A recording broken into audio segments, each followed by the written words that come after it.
So hello everyone, it's a pleasure for me to be here with you to talk about positive nostalgia. So let me introduce myself. I'm Arnaud. I'm in charge of marketing, consumer insight and image for the fine fragrance at Givaudan. And if we decided to focus on positive nostalgia and nostalgia today, it's because we run a study in China, and for us it was super interesting to see that 63% of the 15 to 24 years old think their generation is nostalgic. So this link with nostalgia, this link with the past, it's super relevant for the Chinese consumer.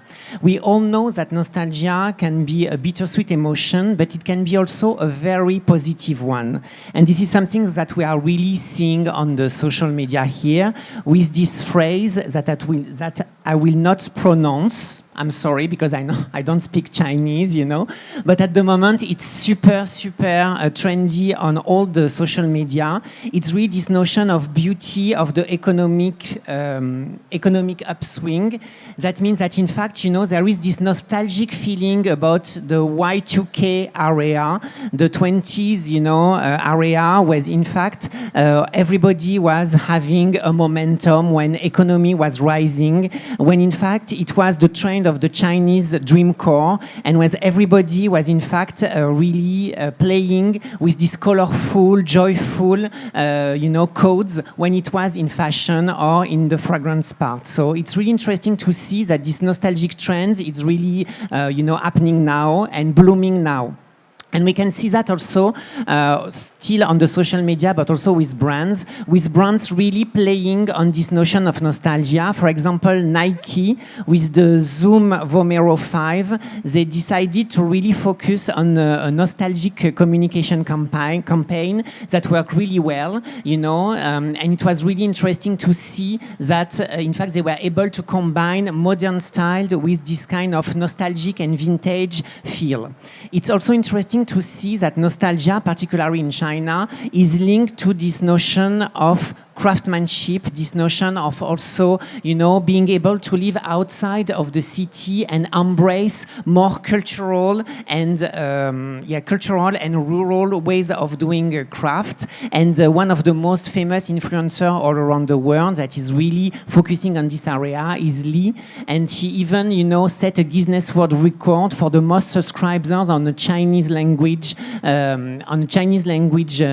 social media. So she had a hiatus, but then she came back really strongly in 2024, and it's really interesting to see how, in fact, she has been able to communicate about craftsmanship and the Chinese culture all around the world and make Chinese netizens proud of their culture, but also embracing this nostalgic feeling, you know, and the way that, in fact, in the old time, people were living and were doing crafts. What is interesting also is that nostalgia nowadays, particularly from the younger generation, the Gen Z and even the Gen Alpha, they are embracing a new type of nostalgia that we are calling anemoia. So sorry, it's a bit a difficult word, but it's super interesting because anemoia means longing for a past you yourself have never lived. So that means that you can be nostalgic for a time being you don't know at all, that your parents didn't live in, that your grandparents didn't live in. And this is particularly strong here in China, with 61% of the 15, 20 years old that would have liked to live in another period than now. So that means that this notion of time traveling, you know, it's a big focus particularly on movies, on TV series. And when you are looking back, you know, you can see the figures. 3 out of 4 Chinese consumers prefer movies and series set in the past. And here you have the most, you know, rewatched TV drama in 2024. And as you can see, they are all settled in the past. So this notion that the younger generation is loving the past and is loving even a time being where they were not living in, that they don't know at all, it's a kind of phantasm, is something that is particularly strong here and that can be really inspiring. it's really inspiring because, you know, we run, again, this study, so here both in Shanghai and in Chengdu, and we can see that, in fact, the time beings that really represent the most aspirational period are the three main dynasties. So you can really understand why brands are super focusing on these dynasties. And here you have only two examples, you know, from Melt Season and their last launch, Lychee, that really is inspired by the epic season of one of the Tang dynasty, or even Mao Geping, you know, that really launched this premium sea beauty products and fragrances in collaboration with the Forbidden City. There is this notion of recollecting nice memories from the past and being able to remember of things from the past that is not necessarily the remembrance of things that they were, as they were, but really a kind of phantasm, a kind of projection, a kind of idealization of the past. And this notion of idealization of the past is something also super strong that can be a great source of inspiration and a great source of inspiration for the entertainment industry. And we, you know, this movie that was released last year really had a big hit in China, so Neza 2. And it's interesting because it's a twist on Chinese mythology. So again, you know, it's a phantasm about the past. But what is interesting is that if the young consumer relate to these periods of time, it's because there is a strong emotional resonance between the audience and what this character have lived in the past. So you can really make this strong emotional connection between the past, the present, and the future. And it's the reason why we are calling it now positive nostalgia or positive anemoia. It's the way, you know, that people are embracing the past to better project themselves in the future. What is also super interesting is that, in fact, when you are looking at the different generations, they don't have the same link with nostalgia. The younger one, they are really focusing on simplicity and youth. When they are thinking about the past, they were thinking that life was more simple, it was easier, it was, you know, more, I would say not more convenient because they didn't have the mobile phone, but at least it was more comforting and more easy to live, less pressure also. So it's really a time where they are thinking about, you know, this notion of connection with their self, this notion of also being more reflective, and also in terms of aesthetic, there is a strong connection with pop and pop cultures.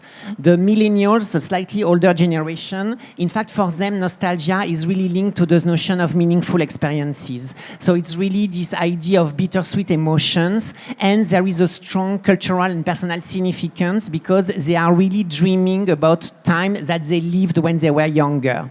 And when we go to the older generation, in this case, nostalgia is really linked to this notion of being reflective, very sentimental. It's a bit bittersweet because they know that they will not live again this type of emotions and this type of moments. So there is a desire to revisit those times. So a strong classic ensured with family rituals and a strong emotional weight of the memories. So, and this can be very interesting because depending on who you are targeting with your brand, who you are targeting with your product, you can really play on these different aspects of the nostalgia to make it more useful and more resonating with your audience. And for example, when you are focusing on the younger generation, you can see that some brands can really play with these ideas of nice memories, with this idea of the connection with ingredients that speak to everyone, but also to the connection of emotions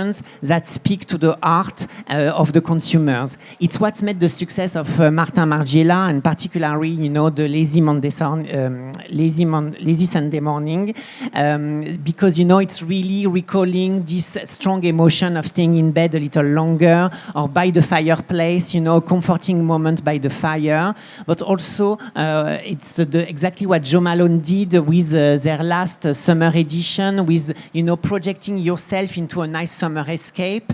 It's interesting to see that Penhaligon's, after the Dragon launch, is launching a horse, this year. Of course, it's not an hazard, but the funny thing is that their concept is really based on the essence of fleeting moments. So that means also something very strong, strongly linked to nostalgia. And again, the fragrance Déjà Vu is interesting first because of the name, but also because of the concept where they are talking about a dream within a dream, timeless as the flowing winds of eternity. So as you can see, when you are targeting the young generation, you can really play on ingredients that speaks to everyone. So caramel, pudding, coconut, even pistachio now, it's starting to be trendy in the fine fragrance world, and it's starting to enter China too. But it's really around this notion of emotional connection that brands are really focusing on, and that can really please the young consumers. Because for the young one, in fact, they want to live within a time machine. They want to go back to childhood, a time and place where we know we are all loved. So I will not pronounce again this character in Chinese because I don't pronounce Chinese really well, sorry. But it's interesting to see that 61% of the 15-24 years old enjoy buying cute toys, making them feel youth.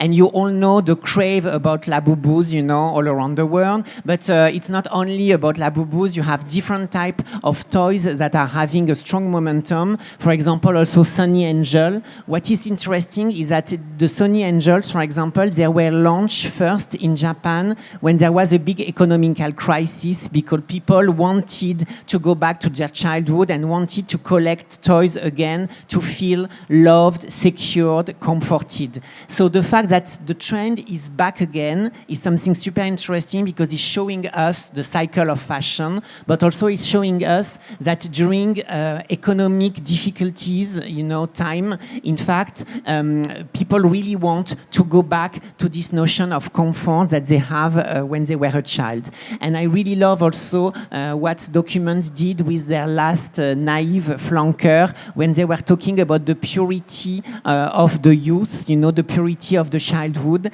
and how, in fact, thanks to a fragrance, you can really reconnect with this notion of innocence, pureness, and in fact, self-love and comfort.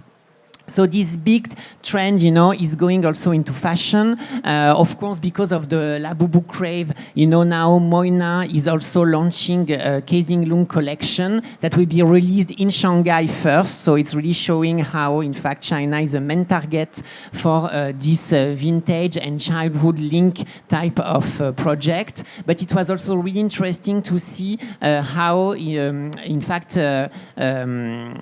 Jellycat was able also to launch pop-up and to promote a cuddly toy as a new hero product that everybody wants to collect. And in Japan, there is even this trend called Guzi. And in fact, the Guzi economy is really strong because it refers to a licensed merchandise from anime, comics, and games. And everybody is really collecting these small toys. And it's something that is, having a strong momentum all over Asia and now all over the world.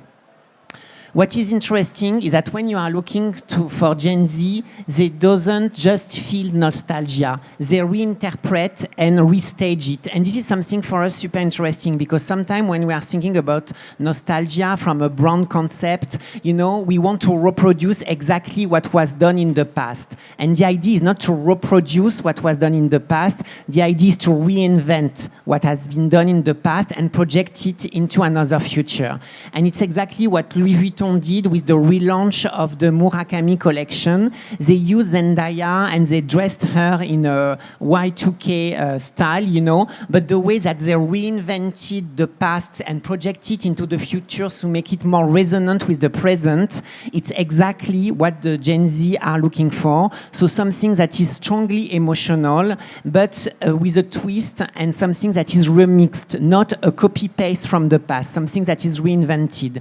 And particularly particularly if you can add a bit of humor and a little bit of fun within your remix when you are talking about nostalgia, it will please this generation even more. This is the meme effect, you know. And for example, it's exactly what KFC did with the Monkey King film, when they were able to use the character and reinvent them, you know, to create, in fact, toys that are framed as workplace memes. And this is something that really is pleasing this generation even stronger than just reinventing the past. We know that brands really play the game, and from Penhaligon's to the last Balenciaga launch, you know, that you may have seen, where in fact they even decided to use a packaging that is fakely old, you know, so that they are scratching, so that it's looked as if the packaging is vintage. All the brands are really playing on this notion of retro marketing because it's really communicating hype, it's really communicating a strong emotional resonance. There is a big social engagement of the consumer when it comes to this reinvention of the past and the reinvention of history. And in fact, it creates loyalty, particularly among Gen Z.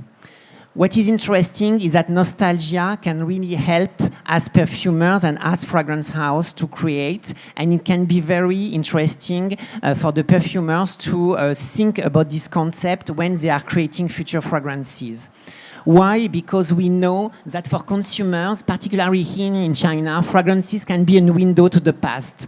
So the fragrance generating positive nostalgia are super popular, appreciated by 67% of Chinese consumers, mainly driven, and it was interesting, by Shanghai residents. So that means that there is a strong opportunity to use ingredients that were perhaps a bit forgotten, and at the moment there is a big trend around violet, for example, powdery notes, the comeback of aldehydes also. So you have a lot of ingredients that can be re-explored to make them more modern, but also because from a history of the perfume industry, these ingredients were forgotten but had a strong momentum in the past. And when it's come to the childhood connection of consumer, we ask, in fact, consumer here in China, what are the top childhood ingredients in your head, you know, that you would love to see treated within a fragrance. And it's interesting that, in fact, you know, you have a lot of fruits, and we know that fruity fragrances in China may be a bit difficult, but perhaps because they are played in a very Western way. However, we really think that there is an opportunity to create more fruity fragrances for Chinese consumers, because some of these fruits are really strongly linked with their childhood memories. And we know that peach at the moment is having a momentum, but apricot, plum, raspberry is also having a strong momentum in the industry. Strawberry, you know, lychee. So a lot of fruits can and could be re-explored by perfumers if they twist it, you know, not in a true, I would say, Western way, but adapting it in a very strong Chinese way. And something that is also interesting is that some of these ingredients are a bit gourmand. Again, we know that gourmand is very difficult to adapt for the Chinese consumer. However, if you don't do it sticky sweet, but if you are doing it just like delightful and more, I would say, comforting than strongly sweet, then perhaps you can also tap into the emotional resonance that consumers have with their childhood. Perhaps one of the best examples is the milk, you know, ingredient. We know that milky notes and lactonic notes have a strong momentum all around the world. So, of course, you all know in China the White Rabbit and how it was interpreted by Scent Library in the past. But you have really interesting way to reinterpret milky notes. And, for example, Born to Stand Out. So they are just, you know, there. They've just launched Dirty Milk, and this is from Givaudan, and this is a very interesting way of reinterpreting milk. Because we know that milk for consumer, when we are asking them what are the evocations that milky notes and milk is giving you, top of mind, they are talking about this notion of comfort. They are talking about this notion of being captivated, you know, this notion of joyfulness. But it's also interesting because in terms of sensation, you have something that is soft, comfort, it's really conveying well-being.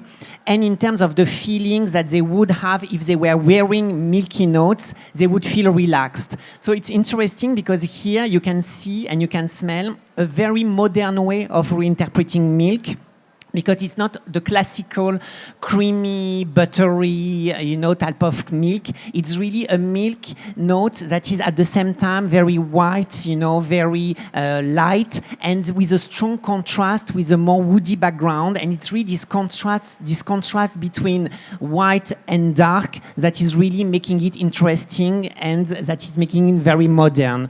So just to tell you that yes, milk is perhaps a very common ingredient, but if you treat it right, tapping both on the emotional resonance of the past and the childhood of the consumer, but then projecting it into the future, as Gaël did for this one, and this fragrance, Gaël Montero, in fact, you can really reinvent this fragrance.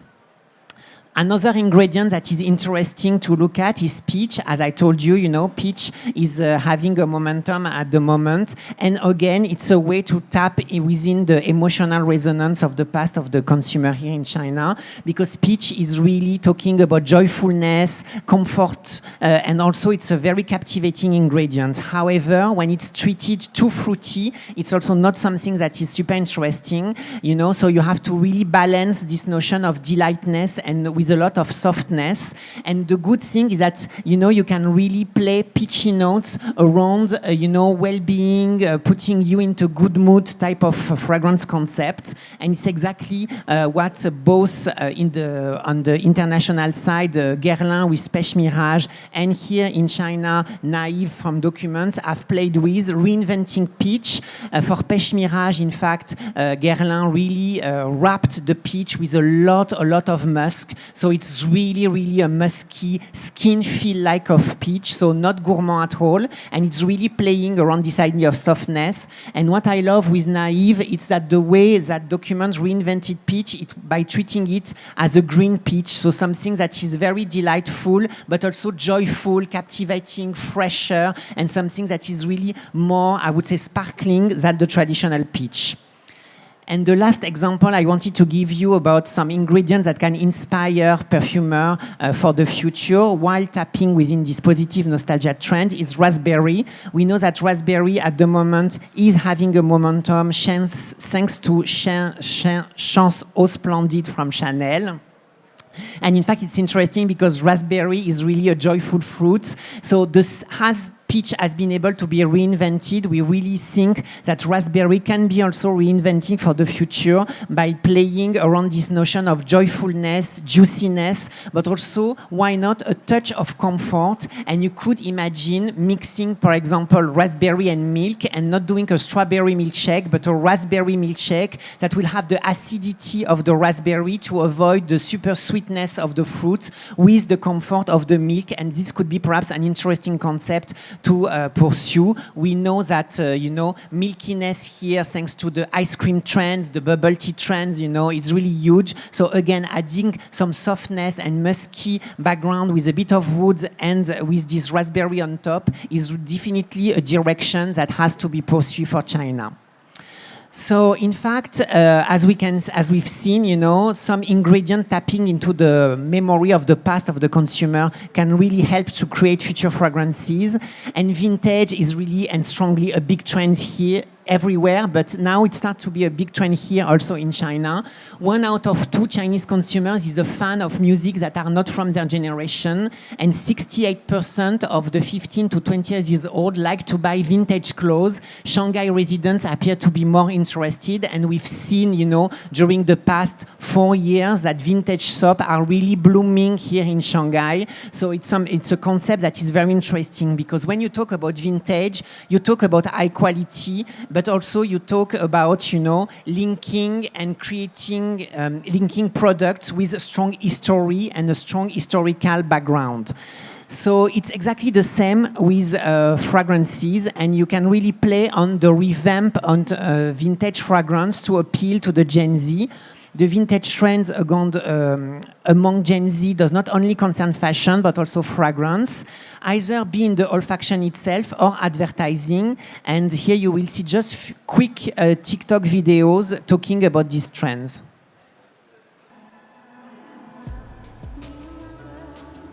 So the first one is really showing how, in fact, people start to now collect a perfume bottle from the past because they were very different, they were very original. And if you go within the fair today, you will see that some brands are really taking inspiration from the past also.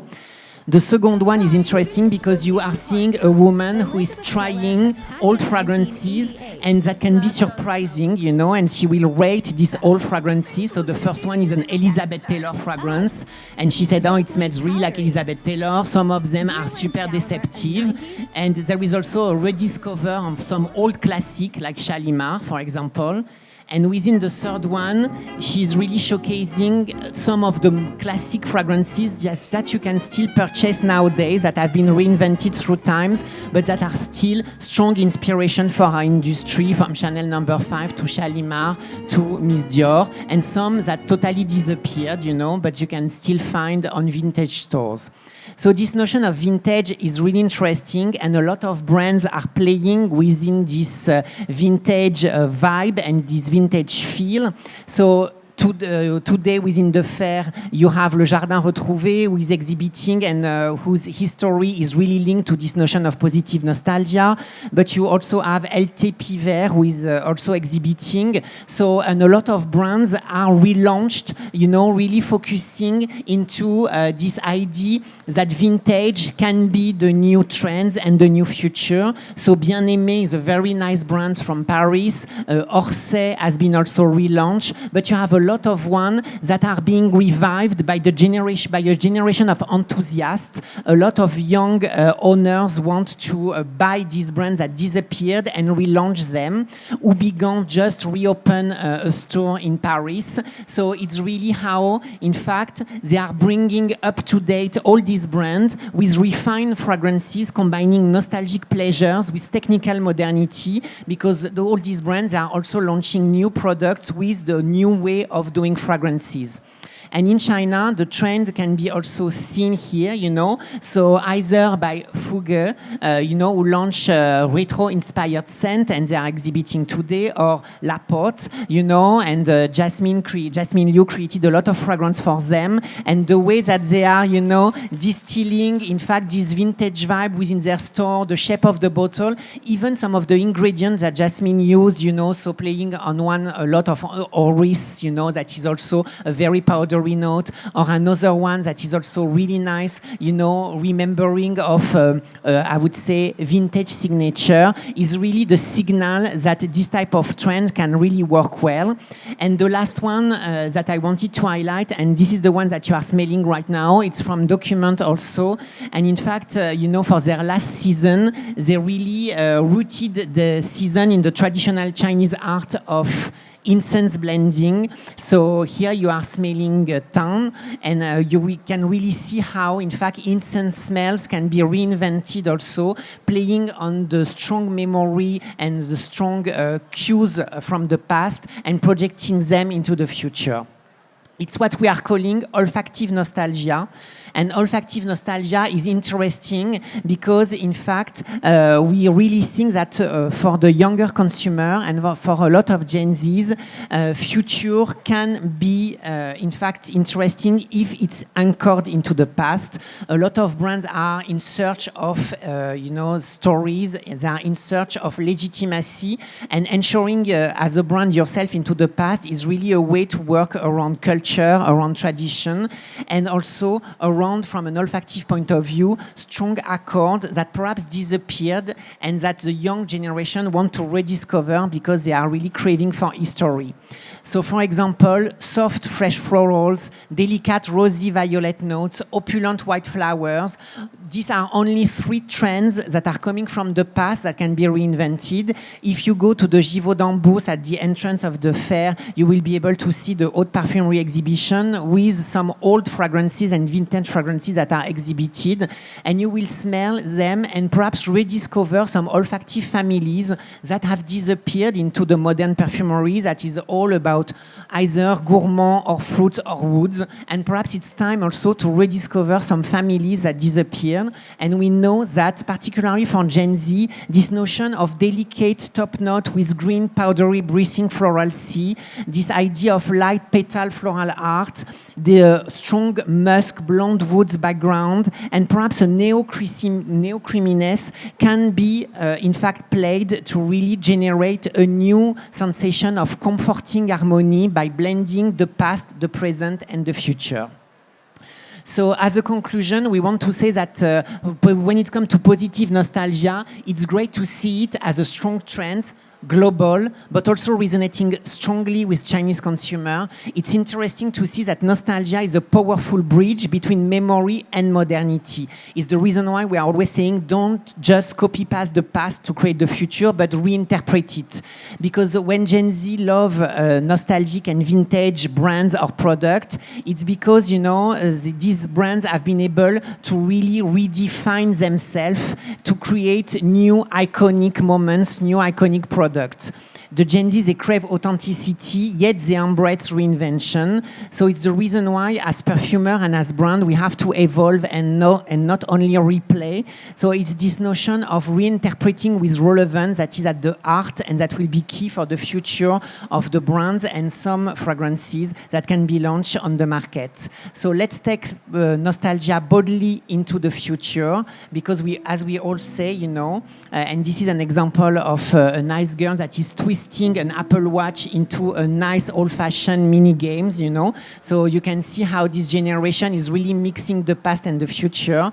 And as we say, the best is yet to come. So referring to the past is a strong source of inspiration to create a better future.